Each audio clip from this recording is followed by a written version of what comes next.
Bagaimana sebuah kitab suci yang diwahyukan lebih dari 14 abad yang lalu tetap terjaga keasliannya hingga hari ini tanpa perubahan satu huruf pun. Sejarah penulisan Al-Quran bukan sekadar perjalanan sebuah teks, tetapi kisah luar biasa tentang dedikasi, ketelitian, dan intervensi ilahi dalam menjaga wahyu terakhir bagi umat manusia. Dari lembaran pelepah kurma hingga menjadi mushaf yang terstandarisasi, setiap tahap penulisannya menunjukkan bagaimana Allah menjaga firman-Nya melalui generasi demi generasi.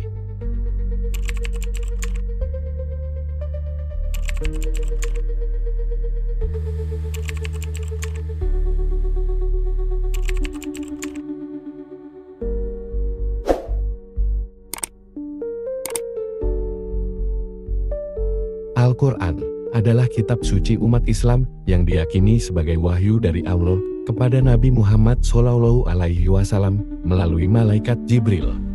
Sejarah penulisannya melewati berbagai tahap yang sangat penting, dari penyampaian wahyu secara lisan hingga pengkodifikasian dalam bentuk mushaf yang terstandarisasi pada masa Khalifah Utsman bin Affan.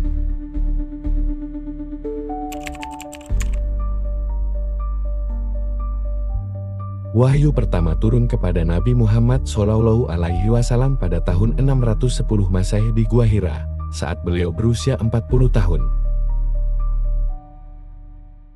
Ayat pertama yang diterima adalah, Iqra' bismi rabbikal ladzi khalaq. Bacalah dengan nama Tuhanmu yang menciptakan. Pada masa awal kenabian, Al-Quran lebih banyak dihafalkan daripada ditulis. Tradisi lisan sangat kuat dalam budaya Arab, dan para sahabat berlomba-lomba menghafal wahyu yang disampaikan oleh Nabi Muhammad SAW.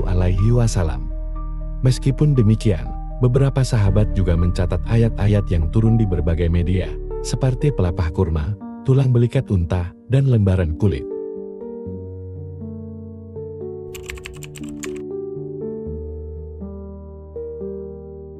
Meskipun mayoritas wahyu disampaikan secara lisan, Nabi Muhammad SAW memiliki sejumlah sahabat yang bertindak sebagai juru tulis wahyu, seperti Zaid bin Sabit, Ubay bin Ka'ab, Muawiyah bin Abi Sufyan, dan lainnya. Nabi sendiri akan memastikan bahwa wahyu yang ditulis sesuai dengan yang diterimanya dari Jibril, sehingga tidak ada kesalahan dalam pencatatan.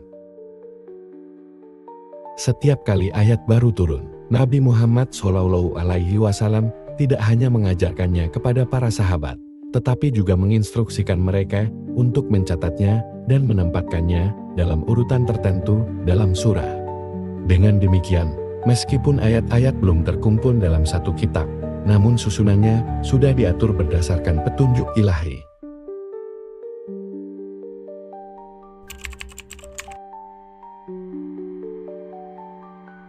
Setelah wafatnya Nabi Muhammad SAW pada tahun 632 Masehi, Islam mulai menghadapi tantangan besar. Salah satunya adalah Perang Riddah, yang terjadi pada masa pemerintahan Khalifah Abu Bakar As-Siddiq. Dalam perang ini, banyak penghafal Al-Quran yang gugur, termasuk 70 hafiz dalam pertempuran Yamamah.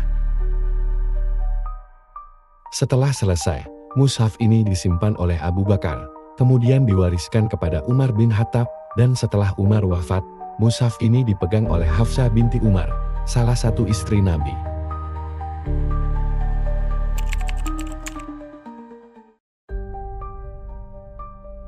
Pada masa pemerintahan Khalifah Utsman bin Affan, Islam telah berkembang pesat hingga ke Persia, Syam, dan Afrika Utara.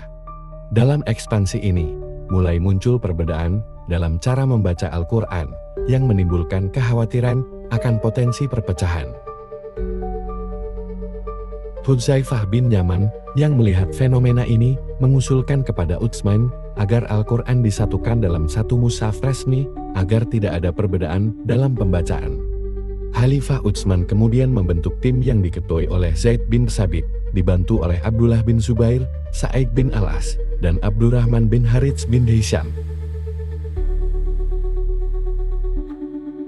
Proses ini dilakukan dengan sangat hati-hati dan didasarkan pada mushaf yang disimpan oleh Hafsah. Setelah selesai, Mushaf ini disalin menjadi beberapa salinan yang dikirim ke berbagai wilayah Islam, seperti Makkah, Kufah, Basra, dan Syam. Mushaf-mushaf yang berbeda dengan versi ini kemudian diperintahkan untuk dibakar, agar tidak terjadi perbedaan dalam bacaan Al-Quran.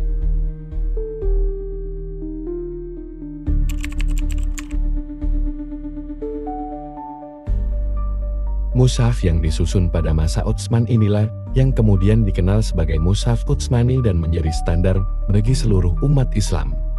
Meskipun dalam perkembangannya, tulisan Arab mengalami penyempurnaan seperti penambahan titik dan harakat oleh ulama seperti Abu al-Aswad ad-Duali dan Al-Halil bin Ahmad, isi dan struktur Mushaf Utsmani tetap tidak berubah. Keputusan Utsman untuk menyatukan mushaf ini memiliki dampak besar dalam menjaga keaslian Al-Quran hingga saat ini. Semua umat Islam di dunia membaca Al-Quran dalam satu teks yang sama, tanpa perubahan sedikit pun, sejak zaman Nabi Muhammad SAW. Sejarah penulisan Al-Quran adalah bukti nyata bagaimana wahyu ilahi dijaga dengan ketat sejak awal. Dari masa Nabi Muhammad SAW yang mengutamakan hafalan dan pencatatan, hingga pengumpulan di zaman Abu Bakar, dan standarisasi di era Utsman bin Affan, semua proses dilakukan dengan kehati-hatian luar biasa. Keberadaan Mushaf Utsmani menjadi jaminan bahwa teks Al-Quran tetap otentik dan terpelihara dari perubahan. Ini adalah salah satu keajaiban terbesar dalam sejarah manusia, di mana sebuah kitab suci tetap terjaga keasliannya selama lebih dari 14 abad, tanpa ada perubahan dalam isinya. Sejarah ini juga mengajarkan pentingnya menjaga keilmuan dan tradisi hafalan, karena hingga hari ini, jutaan umat Islam masih menghafalkan Al-Quran secara sempurna, seperti yang dilakukan oleh para sahabat di masa awal Islam. Sejarah penulisan Al-Quran adalah bukti nyata bagaimana wahyu ilahi dijaga dengan sempurna selama lebih dari 14 abad. Dari zaman Nabi Muhammad SAW hingga Mushaf Utsmani, setiap tahap menunjukkan betapa luar biasa usaha para sahabat dalam memastikan keaslian kitab suci ini tetap terjaga hingga hari ini. Jika kalian merasa video ini bermanfaat, jangan lupa untuk like, share, dan subscribe agar semakin banyak orang yang memahami sejarah luar biasa ini. Aktifkan juga lonceng notifikasinya supaya tidak ketinggalan konten menarik lainnya. Terima kasih sudah menonton. Sampai jumpa di video selanjutnya.